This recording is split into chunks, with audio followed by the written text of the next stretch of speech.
Yes, people. Yes, people. We are back in the building once again for the Big Free Show. Got my guy CM in the building right now. What you saying, my bro? Best man, another week of basketball, another week all together, man. I hope you guys in the chat are doing well. Big up yourself, Roland, for inviting me on once again. Well, it has been a big week of NBA basketball. We got a lot of topics to talk about tonight. Got my guy Chino coming in here in a little bit as well, so you can break down a few things for his side as well. But before we do anything, people, make sure you're hitting that like button, hit that subscribe button as well. If you're new, hit that notification bell. And let's get into some real big topics right now. And obviously, man like Munzi, big up Munzi in here. Your team, the Lakers, suck at the moment. We're gonna start off with the Lakers right now. 0-4 for the start of the season. Who's to blame right now? Kendrick Perkins was saying yesterday, I believe it was, that the Lakers have to change everything in order to see something. Even seeing something about LeBron saying that they're gonna have to wait till about 15 to 20 games into the season to make their assessments. What do you kind of think about their situation right now at this moment in time? You know what? I would agree with giving them the little time to make their assessments, but they it's weird because there's been some games for the Lakers where they've been close. What's hurt them is the decision making in the end of the day. There's been some moments where defensively they just haven't been locked in for the full entirety of the game, and that has hurt them.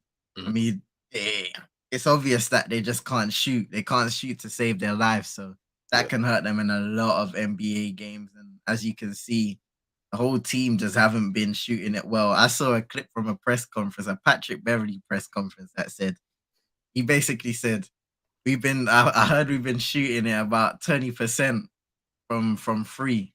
We shot 26% today. That's an improvement." And you know what?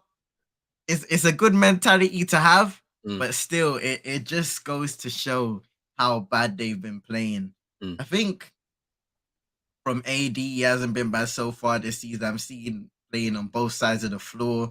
LeBron's had some all right games, some games that are bad by his standards as well. And we all know the Russell Westbrook thing and how that's gonna go by and how everybody really is. He is the main scapegoat of that Lakers roster. Let's be real. mm. Russell Westbrook, his inability to shoot the ball, his decision making that is hurting him now. But that's the easy target in the end of the day. And there was a game the other night where he did take a bad shot, but yeah, I'm sure we can get into that one, but there were multiple bad shots as well. But for the Lakers, Go ahead, continue. for the Lakers, it's a weird one because you look at them. Okay, they don't have the shooters to space the floor and give them another dimension on offense. Defensively, sometimes they turn it on, sometimes they don't, and that's really the problem. I don't think they have the mentality as a team as of yet where Mm, they can dial themselves in and really focus. Because if they want to win games, they need to win it on the defensive end because they're mm, not gonna win it against most teams offensively. mm. Yeah, because like on Sunday, I was watching the last part of the game against the Trailblazers. Obviously, Dame Lillard scoring 40 points or 41 that night.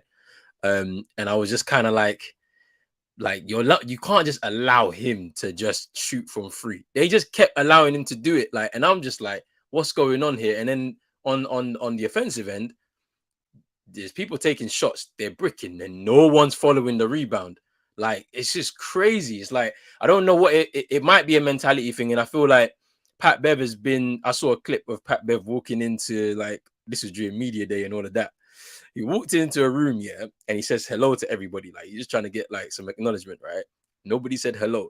Then he screamed at the top of his voice. He's like, "Hello, everybody!" And I was just like, "Yeah, that's the way you do things. You got to set some standards around here, like, because it looks like the standards have slipped a lot just because of, I don't know. I feel like there's a lot of fractures. There's a lot of fractures in the camp, and like at this point in time, it's like it's looking very like weird on the outside. Like, we don't know what it looks like on the inside, but on the outside, it looks very weird. I mean, we saw a lot of infighting happening last season.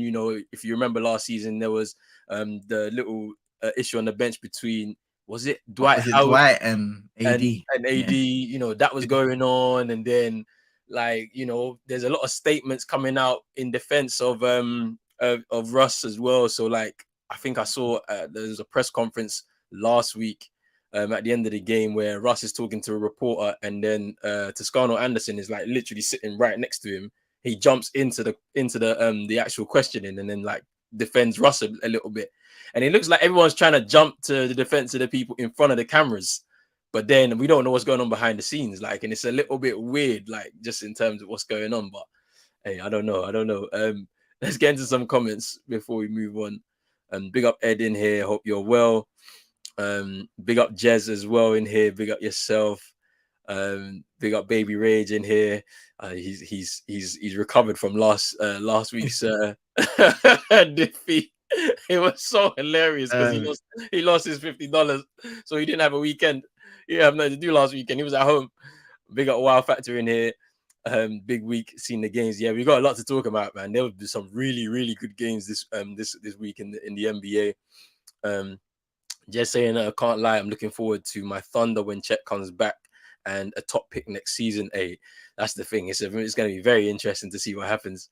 But if we're talking about it right now, yeah, you know, I was laughing earlier because I just remembered a tweet from Paul Pierce. He said that the Lakers are tanking for Wembanyama, but then he was like, nah, never mind, scratch that. Yeah, they ain't got the pick for it. They ain't got the pick for it because they got to let go. They got to do something because it's not going to go well.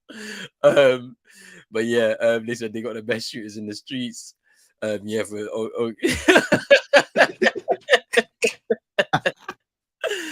oh man, that's crazy. Well, I've had to say, Russ playing tonight. Will he score a free or layup? I think he was out against Denver. I think he's moved up to probable tonight. I think so. So we'll see if he actually does get a chance. I think he's coming off the bench though. That's for sure. I can say that. Can we talk about how AD? Can we talk about how AD can we not turn up for 3/4 and then chokes in the fourth? What do you think about this AD situation? Because it's becoming a bit more like week on week. It's becoming a lot more like untenable, bro. Because like for me, I'm just like, we've been talking about it from like a long time ago. What has happened to this guy? Like, how is it just falling apart for him?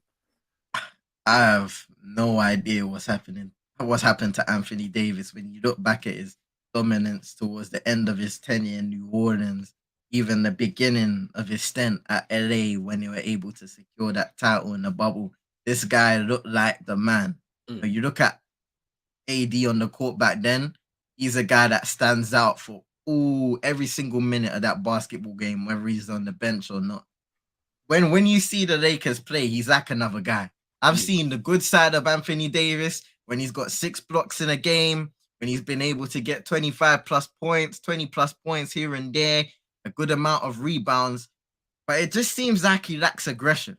And there's another guy who lacks aggression that we'll probably speak about later down the line, but he lacks aggression. He lacks that drive. It's a similar thing that I'll say to even Russell Westbrook in a different scenario where he's kind of like, he just looks like he's somewhere but nowhere at the same place at the same time.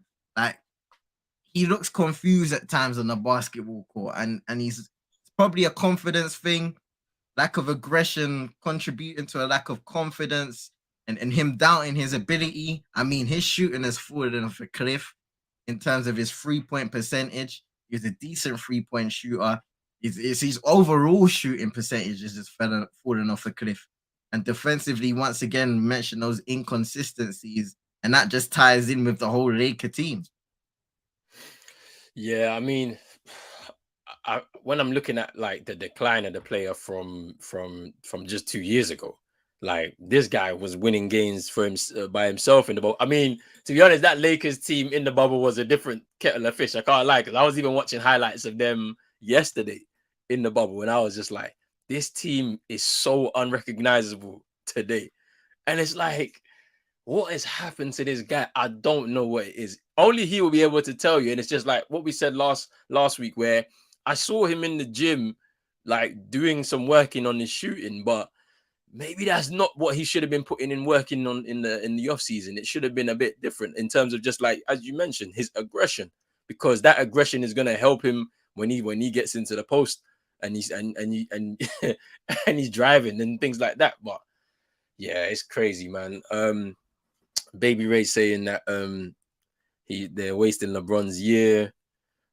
Russ didn't play the other night and they still lost. That's what I'm saying. There's no more scapegoating for Russ now because he didn't even play. Big up Super Nick in here. I hope you're well. Big up Bobby as well. Big up yourself. I hope you're well as well. If LeBron goes to the Bucks, Dallas, Nets, Suns, then it's game over. I mean, you could say that. I mean, but I just don't think that those teams are looking in that direction, really. Do you know what I mean? I feel every team would love to have LeBron, but it's just, you're gonna have to move some players out in order to give him what he needs in terms of a contract and whatnot. So I don't think that's gonna happen. Let's move on to Dame Lillard. So obviously back-to-back 40-point games. The 7th time in his career. The last time that he did it was in the bubble, actually. Currently has a calf injury, so he's going to be out for 1 or 2 weeks. So it might slow down his, kind of very quick start to the season. He looks hungry, because there was a lot of speculation, in the offseason. Will he make a move? Like, is this his last season?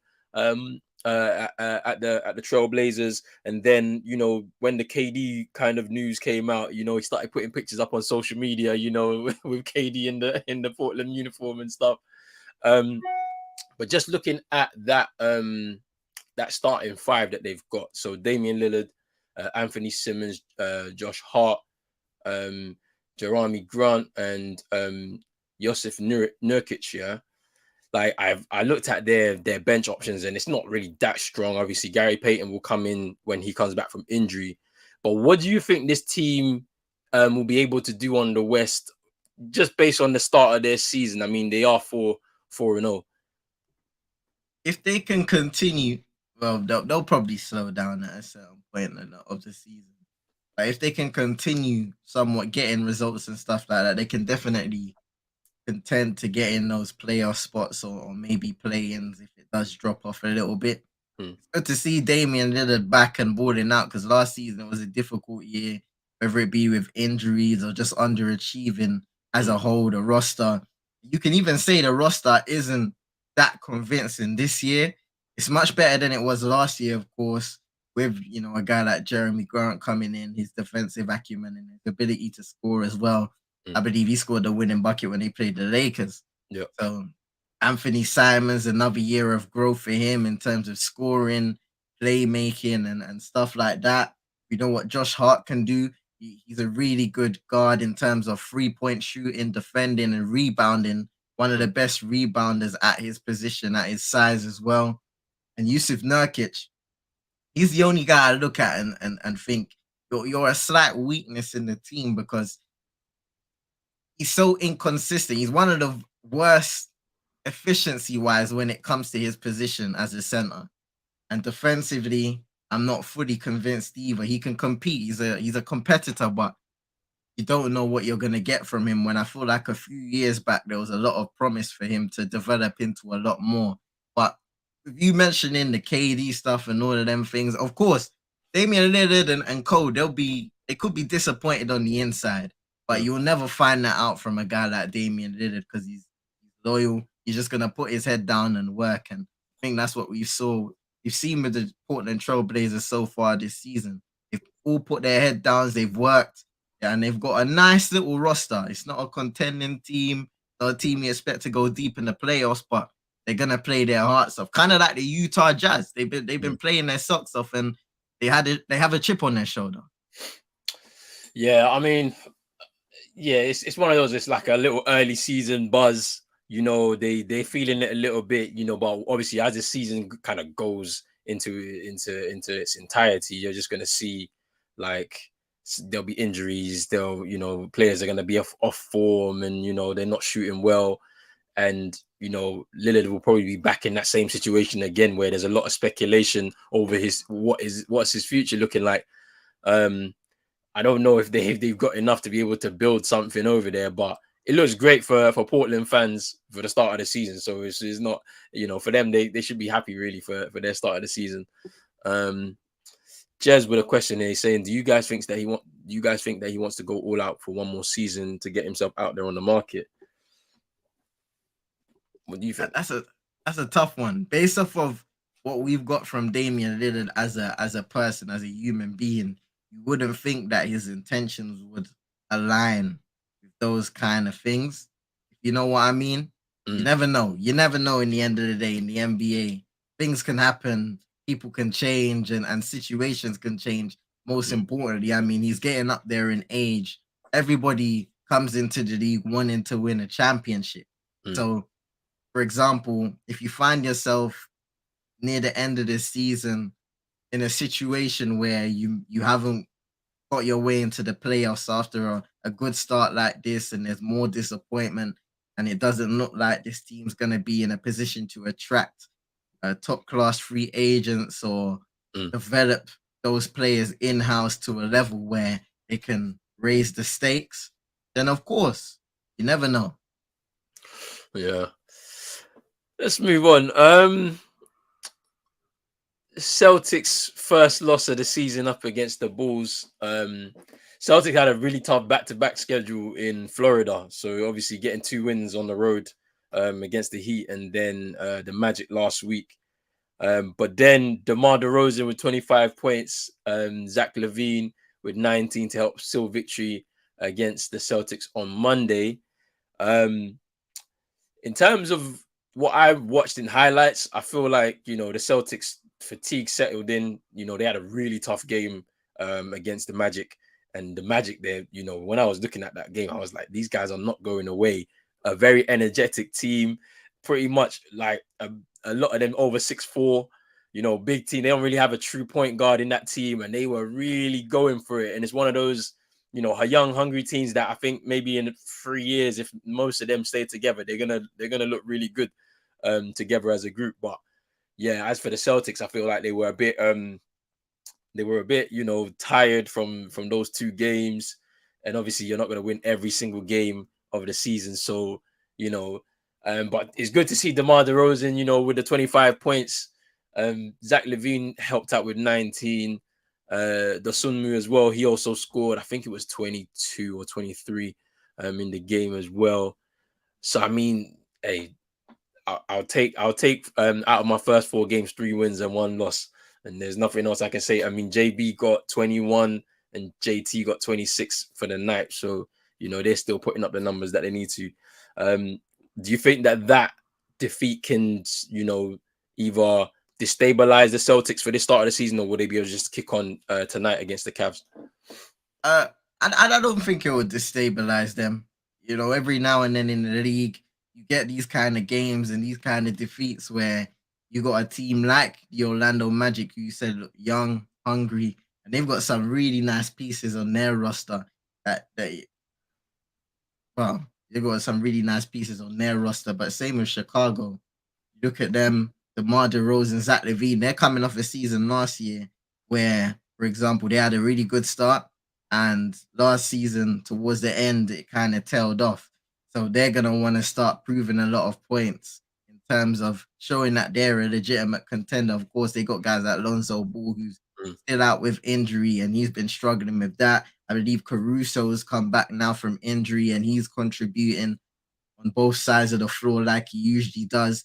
Chicago at their best, they're a team that plays quick, offensively on the fast break, getting their points, exciting, rearing up the crowd and all of that stuff. Then so we know what DeMar DeRozan can do in a team. He's one of the best scorers in the league in terms of mid-range shooting, one of the best from there. Zach LaVine, I'm expecting him to take a little jump this mm, season. I feel like his all-round game needs to develop in terms of his playmaking, in terms of his effort on defense. Um, he's a really skilled scorer, but we need more from Zach LaVine if Chicago are gonna go further. Patrick Williams as well, coming back from injury, is it takes a little time to get used to the NBA game once again, but I feel like Chicago fans will be expecting more from him. But as for the Celtics, I think they're just quite fine. We've given them a lot of praise this season, not just in the way they've played, but the way the roster has been added onto and constructed. mm, You got a lot of the players from the finals run last year, and then you add on guys like Malcolm Brogdon who are just fitting in like a glove, coming off the bench and contributing game in, game out. You've got a deep team to make a run. And like I said, in the NBA, the last game, a lot of these guys usually forget it and then Mm. reset and go in the next one. So I think Boston will just go on another run here. Yeah, I mean, yeah, I'm pretty much in agreement with that. I feel like, last season we saw how the Bulls, they had a really great start to about halfway through the season before All-Star break. They were like what, first or second in the East at the time. And then, injuries started to creep up, and like they just kind of fell away. They've still made it into the playoffs, but then they ran into the Bucks, and it was just it's another story when you're facing the Bucks in the playoffs. So yeah, I mean, they have a team that they could do they could do a few things this season in the East. You never know what could happen. I mean, I think somebody that was impressing me as well was Derek Jones Jr. His starts of the season has been pretty good as well. Coming off the bench for the Bulls. So I mean, let's just see what they can do. And yeah, and I'm in agreement with you in terms of the Celtics. I think they can go on another run. I just feel like it's just one of those games where it's like a night off. Your two big players, your two big stars in your team really did what they needed to do, and the rest of the team just didn't really pull their weight. I know Grant Williams is hothead a little bit. He's been suspended for one game now after having contact with a referee during the game against the Bulls. So yeah, I don't know what's going on with that situation. I hope it doesn't really spill over into anything else. Hopefully it's just that one game, but it is what it is. Let's get in some more comments here. Big up my guy NN in the building. We're going to talk about your team a little later on. Wow Factor's talking about the game with the Nets and the Mavs. We're going to talk about this, and we'll come back to this one as well. This comment here, because we're going to talk about that game last night, which was good. Big up my guy Realist in the building. Hope you are well, my guy. Then you look at your favorite team, Suns beat Golden State and they got mad. Yeah, there's something that we're gonna speak about on in that one as well. And big up Nowlin here as well. Giannis. Let's talk about Giannis Antetokounmpo. He is on fire right now. He gets 43 in the game against the Nets, plus 14 rebounds and 5 assists in that game. You watched that game. When was it? Was that Tuesday night? Yeah, I think it was. Wednesday morning. Wednesday morning. Wednesday morning. Okay, yeah. Yeah, so give me the rundown on that game that you watched. And just tell me everything about Giannis, man. Like how was that game for him? It was a great second half. Horrible first half, a great second half. In the first half, Giannis was taking a lot of jump shots. He was walking into those mid-range jump shots with confidence, but he was bricking, he was airballing threes, and it wasn't a good offensive display from him. And that contributed to it being it was a very close game at halftime for both teams, Brooklyn and Milwaukee. But towards the end of that third quarter, I think the whole third quarter, really, Giannis started to assert himself, driving to the rim, getting through people, because nobody can stop him at this point of his career. Nobody can stop Giannis driving to the rim. Ben Simmons, nobody. KD, nobody. So, especially on the Brooklyn Nets, Nick Claxton, throw anybody at him, they're in foul trouble. Yeah. So he just started to assert himself more in the second half. He had like 17 points in the third quarter. Fourth quarter, he closed it out even more. And the thing that's impressive with Giannis is more times than not, you see with those big time players, when they get free throws in the clutch, they just have that ability to make it. It doesn't matter how bad you're shooting it. Doesn't matter how good you are of a shooter. You just have that ability to make it. You go blind. And that's what Giannis does. He's really developing in that stage of his game where he can close games. I mean, I remember at some point people were saying that he was the Robin to Chris Middleton.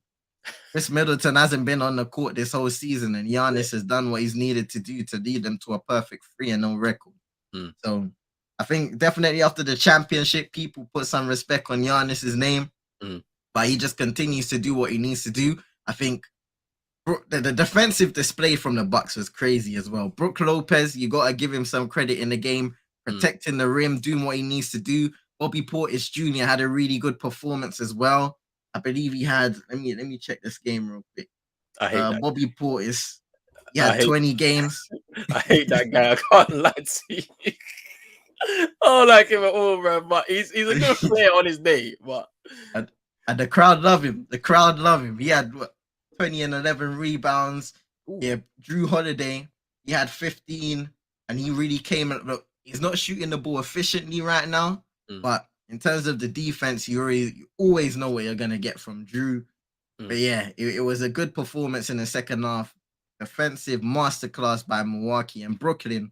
What you're seeing with them is they can score, they can shoot with the best of them. Kyrie actually he had 27 points, but he didn't score it exactly efficiently. He had a much better second half. mm, KD kind of went cold in the clutch as well.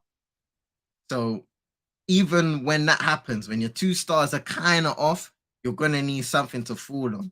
mm, And the defense hasn't been fully there for the Nets. You can tell that they're putting more of an effort and an emphasis on defending well, but it's not quite there yet. I think they'll grow into it.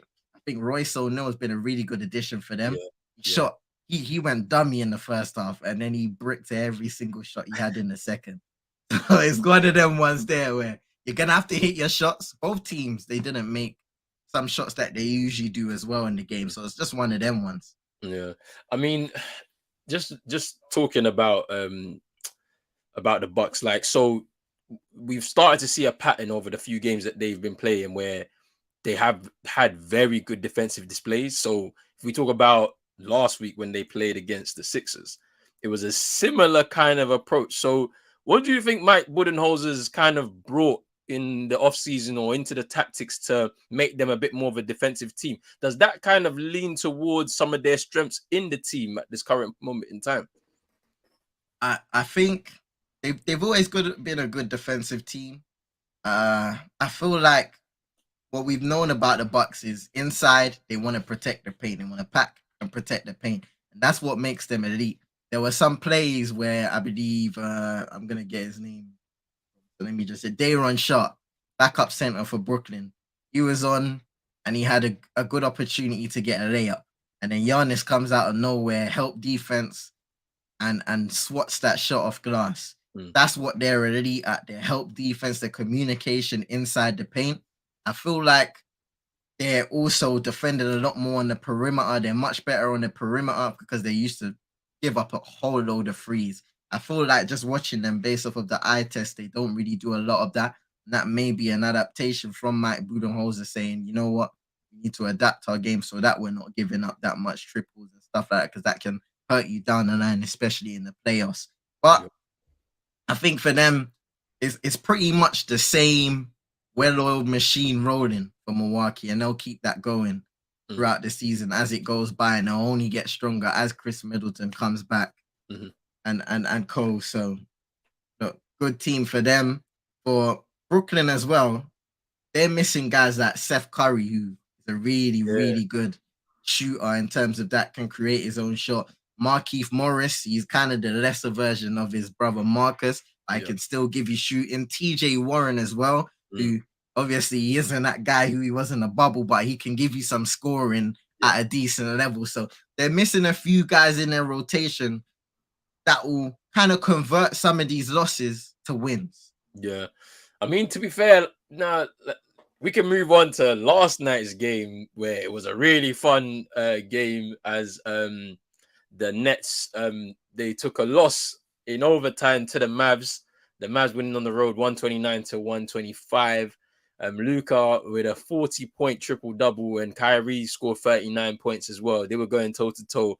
Now you were mentioning some of the guys they were missing because I was looking at the bench when they were panning the camera to the bench. I watched the first half and I was like, where's Seth Curry? And yeah, so it's like, I was just like, they need him at certain points in that game because of the level of shooting that he's got, that he could pick up some threes out of nowhere. He can even the mid-range as well. He's really good there. But then I was like, off the bench, they have a couple of good guys that they got there. They got Sumner, who's come off the bench, David Duke Jr. Coming off the bench and doing some work. Yuta Watanabe as well. He looked really good as well yesterday. I feel like there's a bit more of some hunger that's been bolstered into that squad. Yeah, you're right. They are leaning a bit towards having a bit more effort on defense as well, not just the younger guys, but KD, Kyrie. I saw them Kyrie was getting backed down by Luke, obviously mismatched there, but he was at least working to try and stop Luka in any way he could. But just on that game yesterday, I saw a mad sequence in that second quarter where literally one team would go up the end, shoot a free, score. They go up the other end, shoot a free, score. And it was just like, I could already tell this was going to be a fun game just because, it's Brooklyn. Everybody's at the Barclays. Everyone wants to have fun. It was the Latino heritage night or something like that. So, everything was pumping in there. And Luka just looked on fire. Like every time he had the ball, he was driving. He was always getting caught up for a foul. They were really trying to rough him up. And you know what? Like Luka scored, I think, 16 points in that first quarter. So he was the best first quarter point scorer last season, and he's keeping up that record this season. Now, what is the ceiling for Luka? Let's just talk about this season specifically. We don't want to talk too much into the future, but what is the ceiling? Is he on his way to an MVP season? That's where I'm gonna leave it for you, and then you can give me what you want to give me. I think if he keeps this up, he's for sure in the running for an MVP caliber season. What you see, unless it's rare occasions, is they'll favor the guy with on a team with a better record. If he can lead this team to a decent record, I don't know, 55 plus wins, 50 plus wins, I don't know, then he's definitely in the running because he's a special player. He started the season in a special type of form. We were speaking about before him coming into the season fit, having played European basketball, Euroball, international stuff like that. So that can only benefit him and his teammates positively.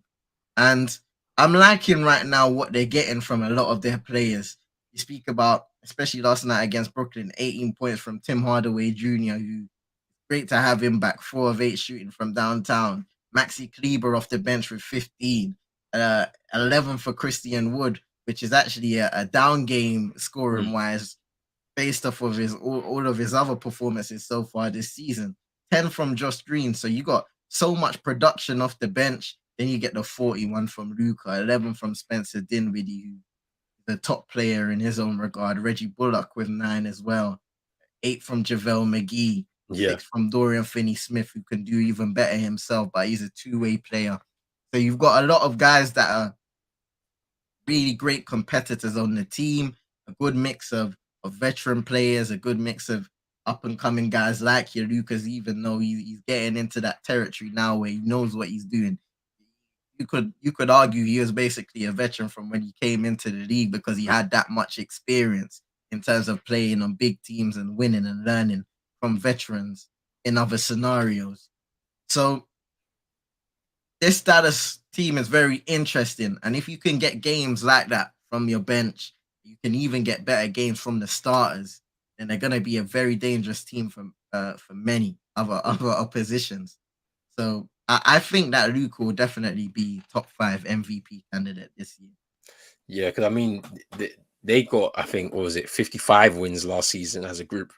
And I think, so wait, where did they go? They went second round, isn't it? They went to the finals, right, of the Western Conference and lost in 5, I believe. I'm I think so, innit? Yeah, I think so. Yeah, I think they went to the final, lost in 5 in the Western Conference Finals. I'm sure. Yeah, I believe so because they beat Phoenix in the semifinals and then they lost to Golden State. Yeah.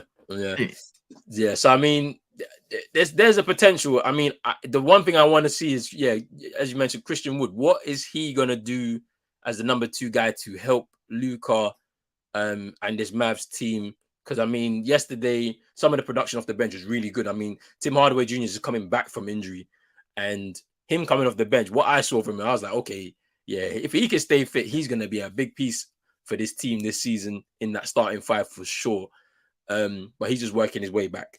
But on the other side, like just looking at Brooklyn, I'm like, KD and Kyrie, at certain points during the game, I don't think defensively they're the best because they were giving up a lot of space for the Mavs to shoot from 3, and they were taking it. The Mavs, and I saw little moments where I saw, KD was on the bench for long moments of time in that first half, um, whilst some of the other players were getting a chance out there on the floor. Kyrie was shaking his head a little bit. Do you reckon that there's still some sort of uncertainty around those two guys' future, which is affecting the team on the court? think I think there is somewhat. It's hard to ignore everything that happened in the off season when it comes to obviously the Kyrie situation. Could he have been traded and stuff like that? And then KD asking out and then giving the organization an ultimatum in terms of him wanting to get rid of Steve Nash. And then all of a sudden, Brooklyn saying, hey, we ain't going to kiss your feet no more, KD. We're going to do this for us. We're going to do what's best for business. And you come second instead of first in the end of the day. And I think they made the best decision they possibly could, considering where they were. They were already stuck in the deep end. So you either continue with that and, keep your future very bleak, or you turn it around now and you see where that leads to you. And right now, it's best case scenario for the players, honestly, and the organization, having them both. But if the bad results start to accelerate, I mean, they're 1-4 right now. So if that continues, then you will start to see a little bit of deflation, and maybe certain guys starting to shrug and shake their heads a bit more. The effort on defense that we did see, maybe that doesn't happen.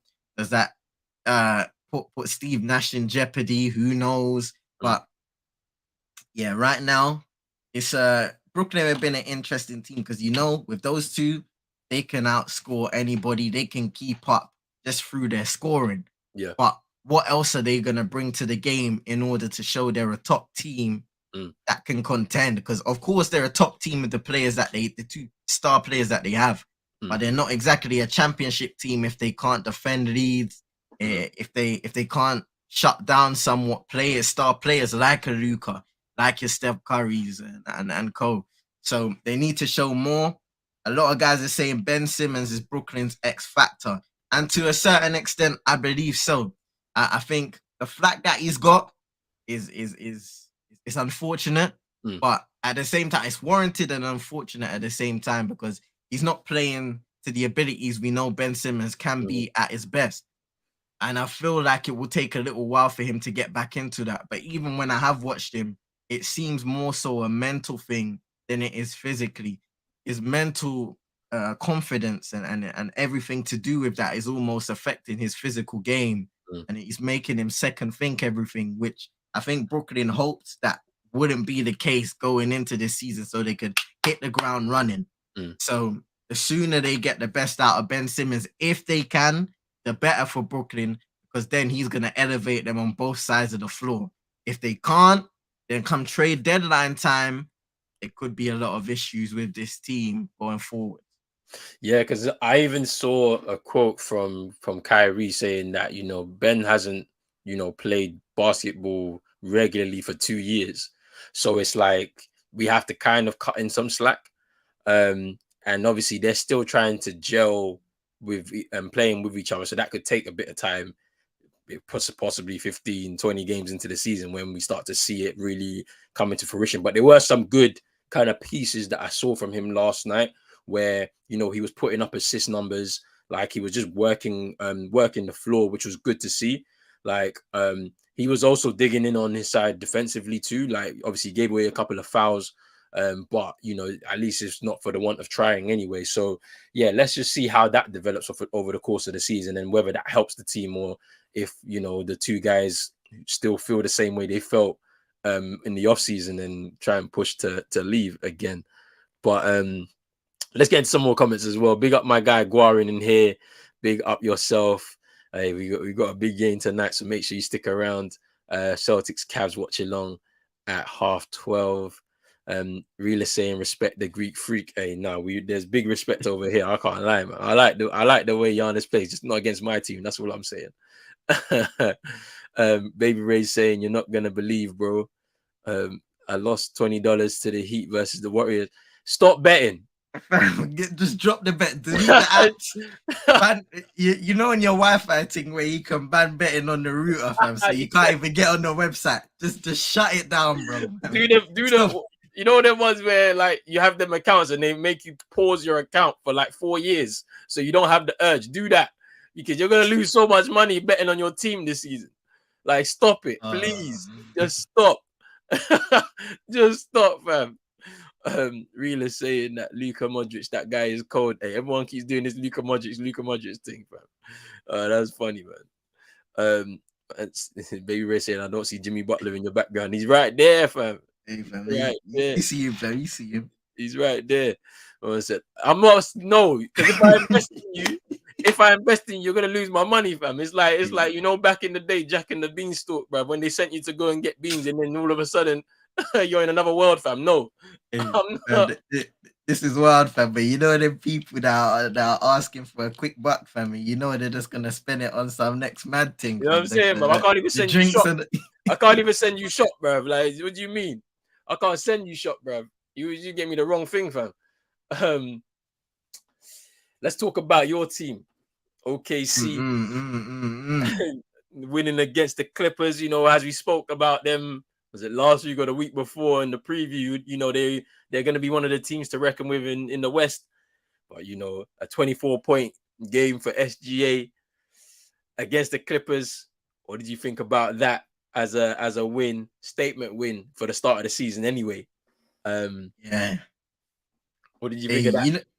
you know what? With this team, you can't be upset with this team because we have such a promising roster, and what these guys will do is compete. I think with some of the guys like SGA, Ludo, having that year with Chris Paul really benefited them a lot in terms of what they were able to learn, in terms of their skill set, their competitive nature, just experiencing that playoff basketball as a whole. It really benefited some of those guys. So then you're seeing SGA becoming a better leader year in, year out. Same with Lou Dort, what he's able to provide on both ends of the floor. 21 points last night. SGA, of course, improving every year shooting wise from free as well, improving every single year. And then we've got guys like Trey Mann who contributed 14 points, Aaron Wiggins 11 points, 15 points from Poku off the bench, Kenrich Williams with 12 points, Darius Baisley with 9. So, no, we're not gonna. Everybody knows we're not gonna do a mad thing this season. We've got bigger things, bigger fish to fry. You know what I mean? We got a man called Victor that's doing the Mazarines, man, and we got a whole load of draft picks that we're looking to make work of in the next few years. So everybody knows what OKC are trying to do. But there will be games like this where we compete and we showed the promise that we have in the end of the day against a very good Clippers team. Obviously, missing Kawhi Leonard, you got Paul George get back, and he didn't have his best game either shooting wise. Norman Powell had a decent game. John Wall off the bench had a decent game, but beyond that, there were a few others. Reggie Jackson as well, but it wasn't the best performance on the Clippers side. But you know, in the end of the day, when a team has a bad performance, the other team across from them is responsible for that, and they then have to use the opportunity to pick up those wins. And look, we're 2-3 this season. We're not gonna have a positive record. I'm guessing based off of the ambitions of the franchise, but we're gonna have games against those big teams. I remember we beat the Lakers twice last year, and that just showed the competitive nature. I remember one time Shea hitting a logo free to tie off the game against the Lakers, to close it up. So that's what you're gonna get from OKC. We ain't a team that's gonna sit down and just let all these teams beat up on us. We're gonna compete. I know you mentioned, you know, that there's bigger fish to fry. Victor Wembanyama, right? This is the first time I've ever seen this before. I've never seen this. Anybody who's been watching NBA longer than I have, yeah, because you probably have been. How are they showing all of his games for this season, bruv? This guy's not even in the league yet. What's going on here, bruv? Yo, it's mad, bro. When I saw that the other day, I was like, you know what, this guy, he has to be the real deal, fam, because the league have already brought into him. You basically He might as well say he's an NBA player already because Yeah, he's being treated that way. But once again, the skill set's insane. We're gonna see some crazy things from him this season, and if all goes well, he'll be drafted in OKC next year. But let me not say too much. I don't want to put no negative judge on that one there. yeah, Let me don't just do it. let it settle. Let it settle. Don't Wherever do he it goes, because I'm sure he'll be fine, fam. But he just won't be as good as if he came to OKC. Man. That's Jez, another story. Jez is dreaming about it. SGA check when he comes back from injury. Um, Lou Dort and Wembanyama, like it's that bro, that would look crazy. I can't even lie to you, man. That would look crazy because, like, when I was talking about the Magic and their team, because their team is gonna be looking mad as well, yeah. Because you're looking at Banchero's looking crazy. He's on a history making run. We're gonna talk about him in a little bit. Like, and then you got Mo Bamba who needs to step it up a little bit more this season. Cole Anthony's been doing really well. Another step up for himself. Jalen Suggs as well. He's got an opportunity to just step up another level as well this season. Like who else is there? Bobo. Yeah, Bobo, Franz Wagner as well. Like there's so many players there that in a few years' time it will look crazy. And you And then the like team is stacked. and then OKC is like going in that same direction where you add another piece now and then wait 2-3 years to like let it bubble and then boom, back in playoff contention and then moving into trying to see if you can challenge for Western Conference at least. But like, yeah, it's looking crazy. It's gonna be flipped on its head a little bit. We might start seeing things that were happening a few years ago, especially for OKC if that actually happens. But yeah, when I saw that Wembanyama, that they're showing all of his games for this season, I'm like, this is crazy. He's not even in the league. So, like, I think like LeBron said, no, it wasn't LeBron. It was KD. KD said that this guy is different. Like, it's gonna be absolutely different. Guarin saying something here very interesting, saying Spurs tanking for him too. This is what I was saying. I was like, them lot are tanking for him. Because if Pop has that guy, it's a different story. With the skill set he already has, and then you put that coaching in that organization, oh no, it's long. It's just so long.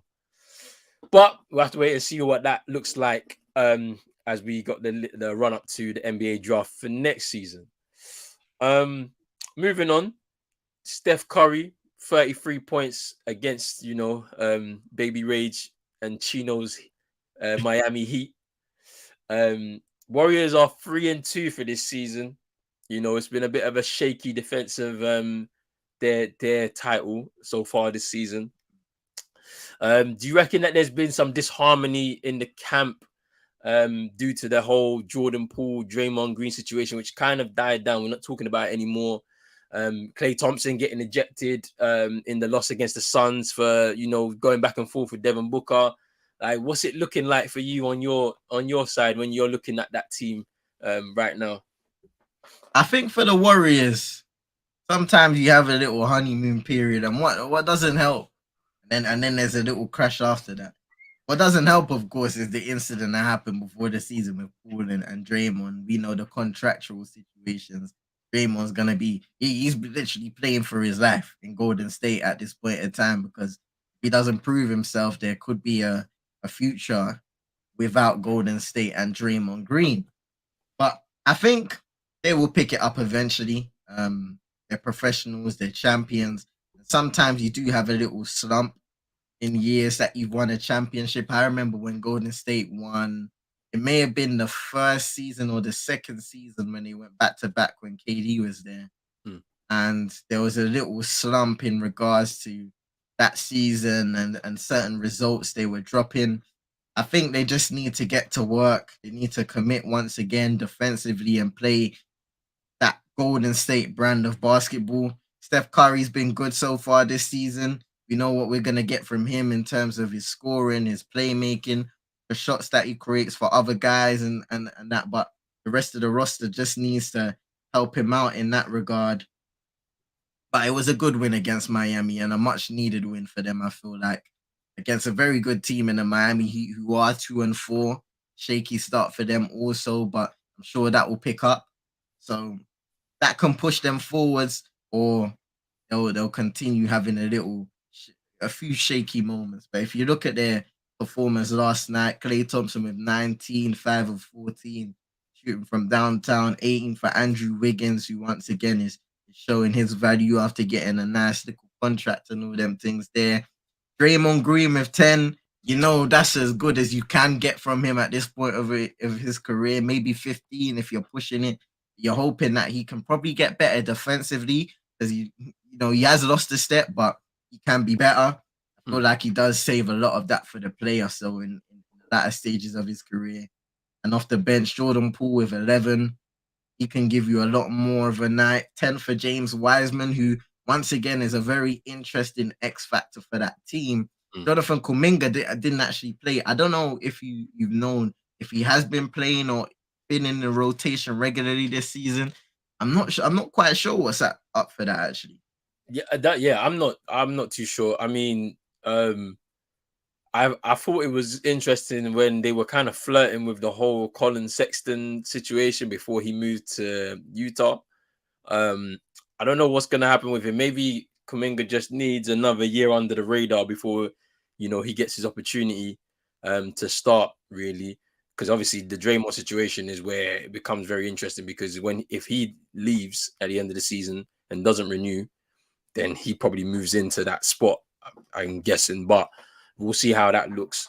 I don't know if he's going to spend any time in the G League to just kind of, I don't. Maybe he's too good for it, but it might be good for his experience too, Kuminga. But I haven't really seen him in the rotation so far. I haven't really seen much of him. If he has been, he's been very much getting some of those charity minutes at the end of the games and stuff. But yeah, it's an interesting situation with the Warriors because that disharmony, there's definitely disharmony in the camp because I'm seeing Klay Thompson talking to Devin Booker saying I got 4 of those championships and stuff like that. He gets ejected from the game because he's chirping too much, and it's like, yeah, you've lost the game and you're disappointed, you're angry with your performance and whatnot, but they came back and they beat the Heat. The Heat have had a shaky start to the season, as you mentioned. Like they found it difficult. I don't know, like just Jimmy Butler has really been known for saving himself for the playoffs. The playoffs. We keep talking about him being a very, very, very strong playoff player. But then, you're looking to the rest of the team to, do what they need to do. So, Tyler Hero was most improved player or sixth man of the year last season. And you're expecting him now this season to step up. And as he's got a starting role in this side, he needs to step up a lot more. Bam Adebayo as well was another player that we're looking at and we're saying you've got to do more on a consistent basis for people to take you even seriously. Vibes coming in here, big up Vibes. Man said number 21 from the Heat made me laugh. I watched a little bit. He moves like Lukaku. that's Deadman. That's Deadman. Yo, so last week, yeah, when I watched the game against them with the Celtics, he came on for I think he had 5 minutes in the game, maybe less than that. He was trash, like absolute trash, and I'm just like, there's more, there's better than what he has. Like I don't get it. Like he's fully dead. Like he's dead. Like he's dead, man. Oh man, He said Chino told me to watch number 21 and it was mad. He is so dead. Like, it's crazy, but it is what it is. Wow Factor with a comment here. His team, the Suns, will get to the playoffs finals this year. I think the East is looking interesting.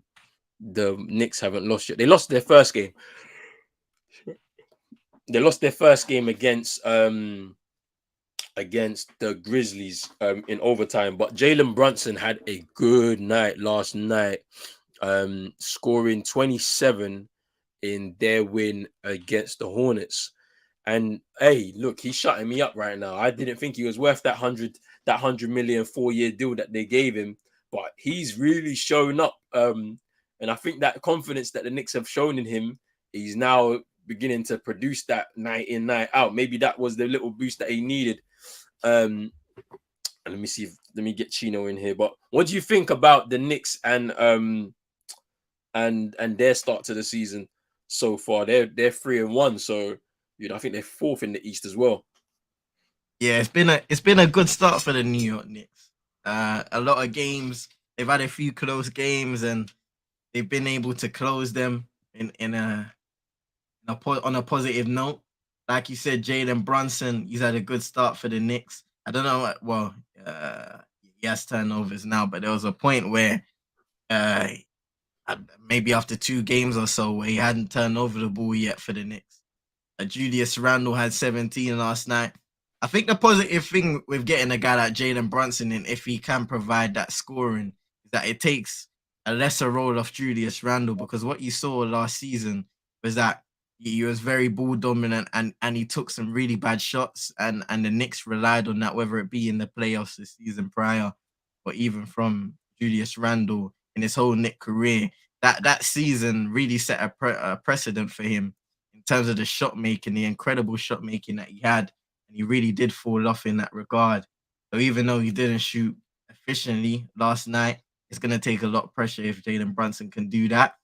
Still looking for more from RJ Barrett. He had 22 last night. You want him to do more efficiently, do a more an efficient clip. His playmaking and stuff like that, you expect him to be a lot better. But yeah, the New York Knicks, do I think they're gonna keep it up? I'm not sure, to be honest. I'm not always sold in on the Knicks. I think they can have a good season, but I'm not 100% convinced from the roster at this moment of time. And we know how the start of the season can go sometimes.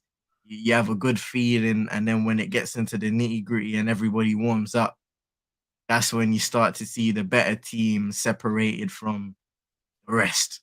So it's interesting because we mentioned a guy in Cam Reddish in I think an episode before, a couple episodes before. And I'm hoping down the line that he has more of a role in this next team, because I feel like he could be an X factor. You never know. You never know. I was really high on him when he was in ATL.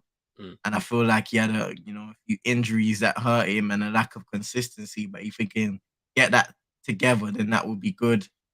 Obi Toppin, he's a positive player off the bench, give you energy, a spark plug. The same with Emmanuel Quickly. You'd like to see a bit of consistency from him, which he can give you, 10 plus points off the bench, maybe even more scoring wise. Mm. And Derek Rose, you know what he can give you off the bench as well. Great veteran to have on that team. So it's a good start for the Knicks. And like you said, Jalen Brunson is proving everybody wrong at this moment of time. But let's see what happens down the line. Yeah, man, this is pretty interesting. Big up Chino in the building. What you saying, my bro? Big up, man. Big up to CM. Big up to Roland. Crows only. Big up to everybody, man. Listen, I'm here to talk about anybody but the Knicks, fam. CM, you have that. Roland, you can give your 2 cents on them. I ain't talking about the Knicks. So whenever you're ready for me to talk about any other team, I'm here, bro. All right, so let's talk about your Miami Heat. Since Bro, you're here, I start don't there. even want to talk about Let's start them, because man. we got to start, bro. No. Because hey, what's going on with them over there, man? Um, was they not we're not our identity at the moment. It's not there. The Miami Heat identity, like hard nosed defensive basketball, get out in transition. That's how we get our bucket in transition threes, quick buckets. That's how we get our bucket. That's not happening. That's the 2 games we won. Funny enough, that's how we won them. The one against the Raptors, and who did we win against? I don't even remember the other one. It was the Raptors and Portland. Portland. It was Mm. the same way. And then funny enough too, last night with the Golden State game, that's how we were in the game and up to the third quarter, leading into the fourth quarter. That's how we was in the game. We was going on runs, getting stops, going on runs. And then now lately, like we just whenever Bam sits, it's horrible, bro. I see Vibes talking about the mechanic who can't Yeah, even, wait, bro. wait, He wait. can't even Confirm fix. this. No, confirm this. Yeah, CM says that Deadman's nickname is the mechanic. Is Yeah, the this, mechanic. Yeah, bro? What is this, bro? bro. I Yeah, do not yeah, know, yeah. Nah, so back in the day when they said that Michael Jordan used to play with plumbers and this, that, and the other, yeah. So bro. He's yeah, yeah. you He's mean to tell like me yeah. if Deadman was playing in them days, yeah, they would be calling him mechanic and plumber and this, that, and the other. Bro, he stinks. He stinks. The mechanic, bro. Bro. And then so Jokic, right? Jokic, Hmm. he is actually a because in Europe that man big like big, so it's being 6'11", and he probably growing too, so he's gonna grow into his body, probably finish out about 7 foot, because he's only 18. So you don't actually stop growing at 18. I think they said you actually really stop at 21 or something like that. 24 even, like that's what it is. Yeah, Yeah. so he about to grow into his body, but he's too small. But they like Spo like what he bring offensively, Mm. but defensively, he's not. Obviously, he's a rookie, and then he's a European rookie too, so he's not there as yet, bro. So, but Deadman, whenever Bam sits, bro, are so every time Bam sits, the team go on a run. Any team we're playing, every time he sits, Mm-mm-mm. they go on a run and start getting buckets. And it's like, yo, the impact, like this guy shouldn't be this impactful on our team. You know what I mean? Mm. Where like how Tatum or Brown can sit and the Celtics can still be in the game. Mhm. Like that's not happening for us, bro. Bam sits, Jimmy sits. If Jimmy sits offensively, we like are all we's not an offensive team already. And then when Jimmy sits, it's become non-existent. Mm. When Bam sits, the defense become Bam defensive rating on the floor is um 99 something, and then off the floor it's 120 something, bro. Like that's too much Whoa. big of a gap, bro. That is too big of a gap. And Jimmy on the floor is 120 something offensively. Off the floor it's like 97. Like it's too big of a gap. But yeah, so it's not the season haven't started so well for us. Mister, I should be in the conversation with Luca. Hey, listen, bro. It ain't my money, but he gonna need to run that 25 mil back, bro. We Yo. gonna need that P is like, a lot of the fans that was on Twitter, they were talking about, oh, Tyler's better than Donovan Mitchell, blah blah blah. Like I'm like, yo, y'all need to stay off that crack, bro, because it's Donovan Mitchell right now. Whoever was crying about that, don't pull in that trade. Yeah, y'all looking silly. But Shit. yeah, the we need scorer, bro. We need a scorer. And then Pat Riley and the Heat say, oh, Kyle Lowry's untouchable for Kyrie. I need to know who's really running our organization, bro. How can you say Kyle Lowry is untouchable for Kyrie Irving because he's Jimmy's best friend, bro? Mm. Yeah, but yeah, that our guards are like our guard plays. I don't know, bro. I don't know. I don't want to talk about anybody but the Heat. They suck. So We let's talk move about on. the Warriors though, since we played Yeah, them last night. yeah, go I ahead. know you might probably talk about Yeah, we them. talked about it. What was your thoughts on their performance last night? And they had a bit of a shaky start to the season. They're 3-2. And Clay, Clay, Clay got ejected against yeah, the Suns as well for talking up too much. Clay stinks, but it's since the injury though. So he's been stink since the injury. He have patches like he come and go. He blow hot and cold lately, and yeah, last night he was like 1 for 9. Starting the third or the fourth, something like that, and he got like 3 big shots in the fourth because Curry felt bad for him and find him open. But the Warriors, though, the good thing about Clay being stink is Steve Kerr can pull him, sit him, and Jordan Poole come in and light it up. Because as much as I don't like the brother attitude, the way he just needs to get punched up, which Draymond did already. Like the way he carry himself on the court, you can just tell he be saying, them players will be in your ears, like, bro, just shut up, bro.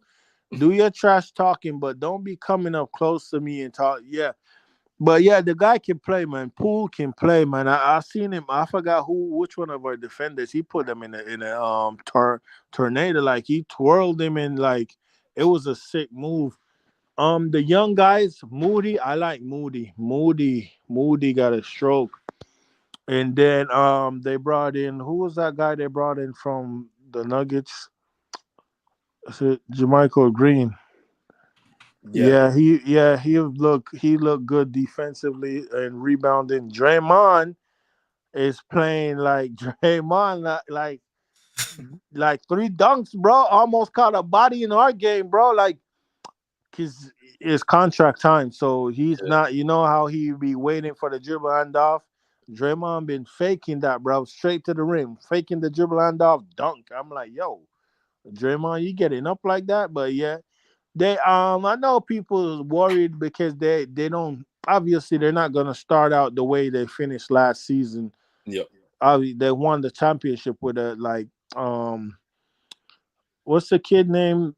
Gary Payton. He get to, he was in there. They built last season. They did start a shaky too when they were figuring out the chemistry, and that's what they're doing right now. Figuring out Steve Kerr's figuring out what time to bring in this young guy, that young guy, the chemistry with the young guys, and another player too is our Wiseman. Oh yeah.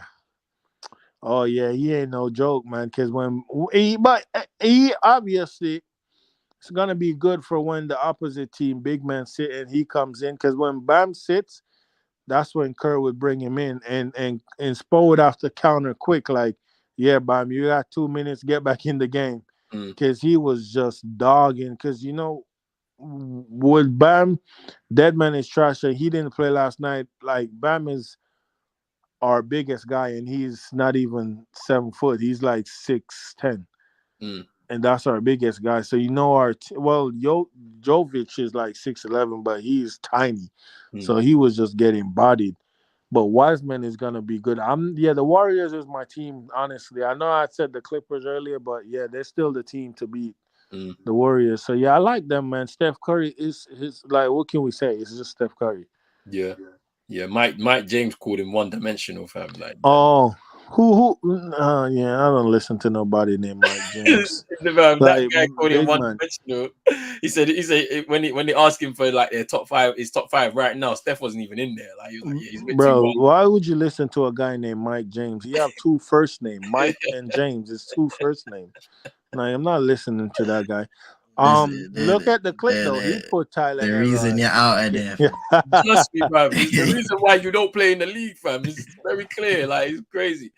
Um, Yeah, Steph put Error on skates, boy. He skated him and hit that 3-2. Y'all should see that clip. yeah, I need to check that out. Paolo Banchero's on a bit of a history making run right now. Mm. His last 5 games, scored 29 against the Cavaliers, 21 against the Knicks, 23 against the Celtics, 20 against the Hawks, and then 27 against the Pistons. Like I watched him for the first time close up against the Celtics. That guy is showing mad leadership qualities at 19 years old. Like I'm hearing him, barking out orders, getting the team together, communicating with everybody. And I'm thinking to myself, this is a guy that's just come in here. And obviously, people have been making jokes, oh, he's not 19, he's 25, he's this, that, and the other, right? But he's playing like a player that's way beyond his years. Like, he's surely on course for that rookie of the year if he can continue like this and stays fit and healthy across the season. But what have you made of his start, like this season, for the Magic? Me? Me, RCM. Yeah, you can go, man. Oh no, yeah, Paulo is that guy, man. Listen, if Pat Riley don't get himself together, Miami soon won't be the best team in Florida, bro. Because Paulo is that guy, and for him, it's sad, but lucky enough for him that the guy went down. The guy's son, what's his name? Their point guard, Cole Anthony. Oh, Lanzi. So now Oh, it's he's injured. yeah. Oh, So now it's his team, So now, I mean, if it probably wasn't already, but so now he really, really have the. But now, Paulo, that draft, I knew he was the only red NBA. When people be like, "Oh, this guy got NBA body, he ready." Paulo was the only guy in that league. His gameplay, his IQ for the game, the way he played, I knew he was NBA ready, bro. Like he's NBA ready. Offensively, he got everything. I need to see him defensively though, because it's all fun and games now, offense. But when you start getting the magic to the playoff, you're gonna get bounced if you ain't got no defense, because Mm. you're just gonna get attacked. Like, you know what I'm saying? But offensively, he got everything, man. He can post up above the break, corner, fade away. You know what? You know what it is. You know what he remind me of? A bigger body, Chris Bosh. Mm. A bigger body, Chris Bosh. I don't know if you might remember Bosh days, his early days when he just came in. But the only thing Bosh was just lanky and skinny. Mm. But the power forward, yeah, because he can pass too. Paulo can, yeah, man, he's ready. Yeah, rookie of the year, locked up. Stay healthy, keep doing his thing, and that's rookie of the year, man. He got it locked. Mm. And CM guy Ja, he got MVP locked right now. I mean, Luca crawling up, but Ja, oh my God. If the season ends tomorrow, Ja is the MVP. Mm. But yeah, Paulo is that guy. He's ready. He's gonna cause problem. And bro, it's 19 first year. I'm hey, listen, but he won't stay in Orlando though, because nobody ever stays. Like Shaq, Dwight, nobody stays in Orlando. But yeah, man, that's all I have to say. So yeah, what do you think of his start so far?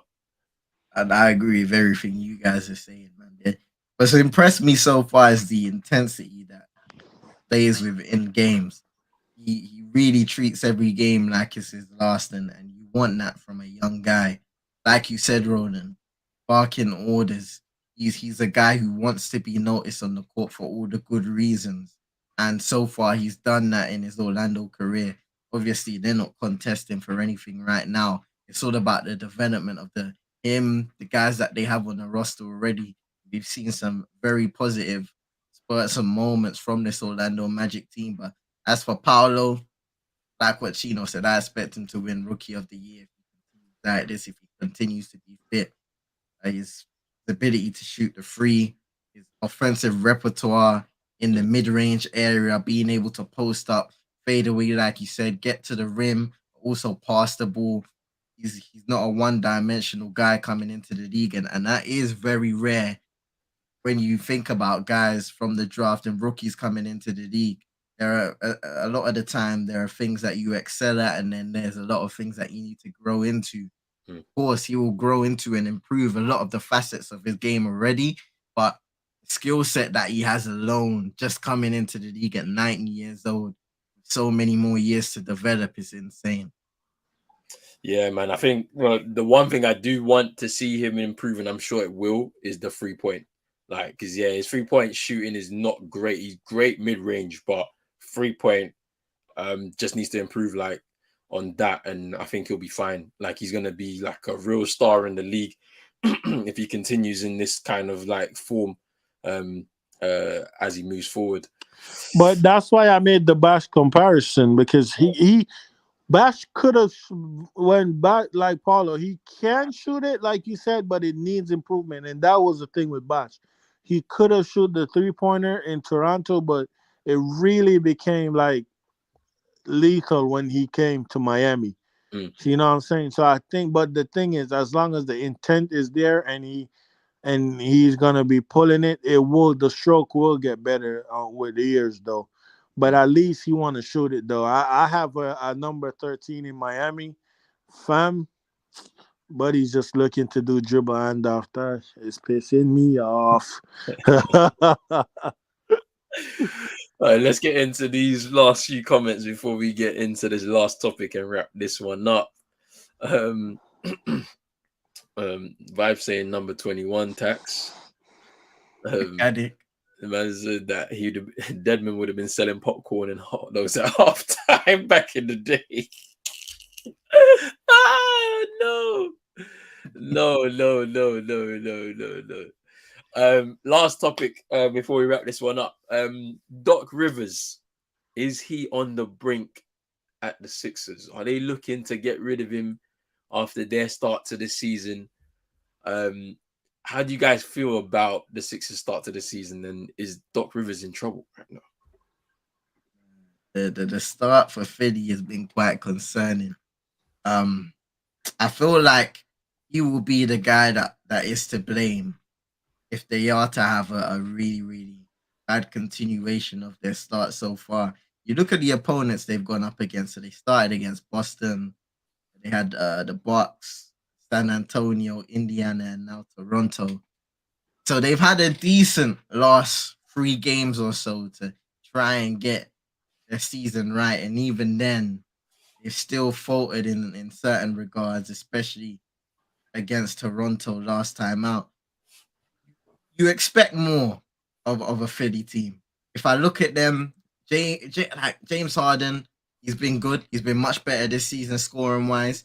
He didn't have an amazing games by his standards in the game.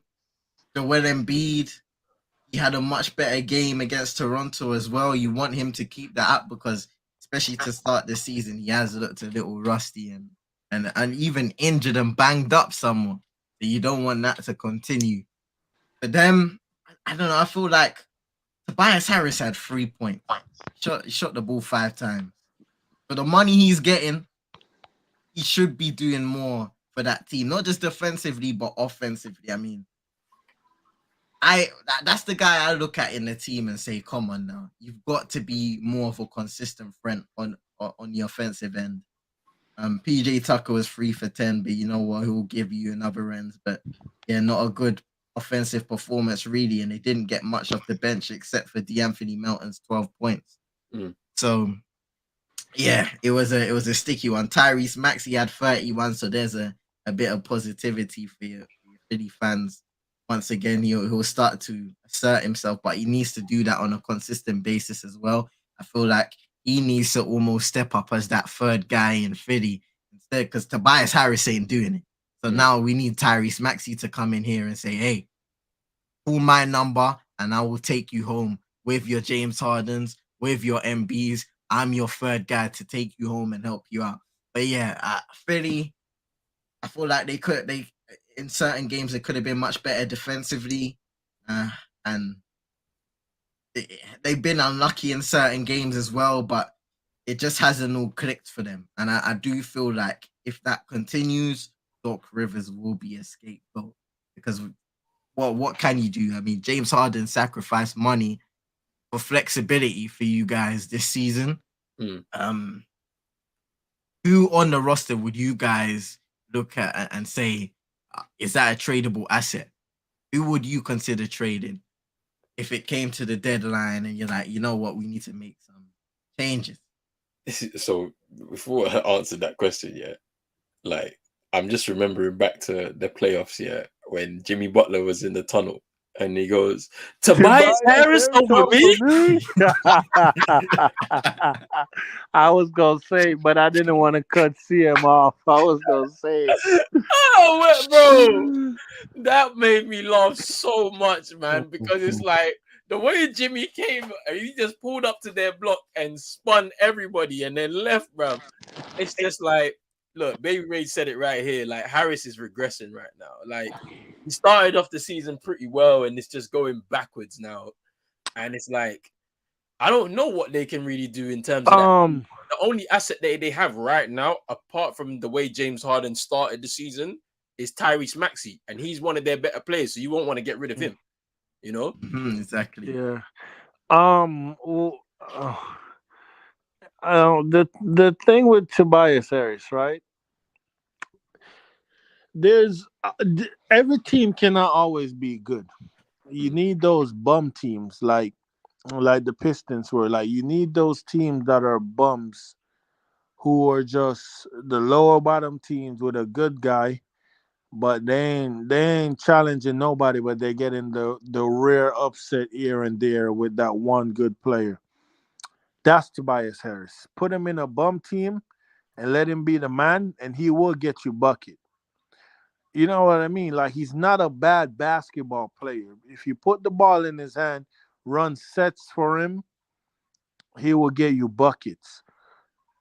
Having him wanting him to be a 3 and D guy, because obviously that's what you need him for, is a 3 and D in the corner guy. He's not that, because his 3 point, like Tobias Harris is more effective in the mid range. Like, you know what I'm saying? Posting you up, turn around, jumper, mid range, shoot. Like, if you might get what I'm saying, like if you put him in one of them teams that's not challenging and say with that money, that the contract you have, that's what the type.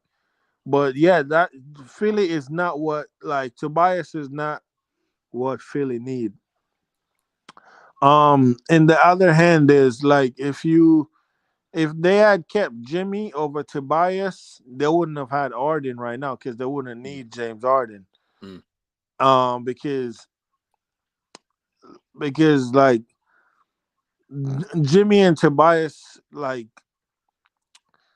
same game, post up, but the thing is Jimmy get to the rim with his post up. He shoot less mid, like fadeaways than midi. He will get to the rims. But something is going on in Philly, like you man said, Doc Rivers is gonna become the scapegoat.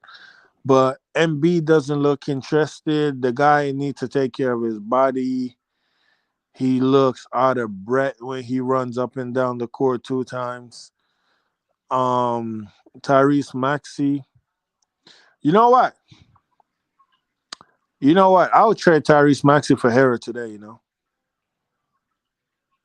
Yeah, Hey, You're saying this Defo, from a Defo. Miami Heat perspective, innit? Like you would Yeah, take him. I'll take him. I'll take him. I I'll take him. But the thing with Philly, right? With Maxi, he can shoot the three, but he will give you more rim pressure, right? Mm. And the thing with Harrell, right? Miami wants the ball in Harrell's hand because Kyle Lowry is a fat slab who can't do nothing with the ball in his hand. So you put the ball in Harrell's hand. Tyler Harrell, catch and shoot is a huge difference than him off the dribble. Mm. And Miami been trying to have him off the dribble doing, and that's why it's like last year, his 3 pointer took a big hit because he was coming off the bench running that unit with the ball in his hand. He's not that. So if you put him in that Philly team with James Harden have the ball and let Harden set him up for catch and shoot, he will make that. We need a point guard with rim pressure. Tyrese Maxey is too, like, he needs the ball, and Arden need the ball to do twing twing twing twing twing twing twing twing twing twing. 3 seconds left on the clock. Oh yeah, let me fire it over here to my teammate to rush a shot. Or oh no, I'm not the James Harden I used to be, so I can't get past my man. Let me try to draw a foul. Oh wait, the refs are not calling fouls nowadays. You know what I'm saying? So it's up to Doc Rivers to figure it out. And I don't know what type of squad these men are building, man. They're not building a squad. Under the Ed Woodward regime for our football team, when man just buy names, Mm. like it's like all these different type of profile players. It's not meshing down there. I don't know what's going on down there, but yeah, they need to figure it out. I'm talking like we're good. We're trash. But I know we trash. The media know we trash because nobody have us in title contention. Philly is apparently. Philly definitely are not. And then says, and then said something in mad here. He said, "I'm telling you, man, Tyrese Maxey is a bum and a layup merchant." And then I don't know what kind of basketball you watch, but it's not the same one that we watch. I'm sorry, like because hey, this guy, yeah, what is he? He's year 3 now, right? I'm sure it's 3rd season now in the NBA. He's come up Yeah. a lot. Like he's mad, bro. Like I'm telling you, if he continues in this same direction, yeah, his layups will be elite, bro. Can That we not? drive, Yeah, can we not talk about Tyrese Maxey too much? Because let's just say we had a chance to draft him and we drafted Precious Achua instead. That's why he hates Miami. No, yeah, you're right. Though I don't know what basketball and is watching Maxi is cold, man. he's But cold. the reason why we didn't draft him too, he's the clutch client, bro. We do. Miami do not mess with clutch. Oh, they don't with man like what's his name? LeBron and And Rich, what's his name? yeah, we don't mess with Rich clutch. Paul. We Rich we Paul. We're the only team in the NBA would never touch a clutch client, like apart from LeBron back then. Yeah. But that was before they become clutch. Yeah, we don't mess with clutch. No. Man said he had no development from last year. And I don't know what you're watching, fam. I can already see it.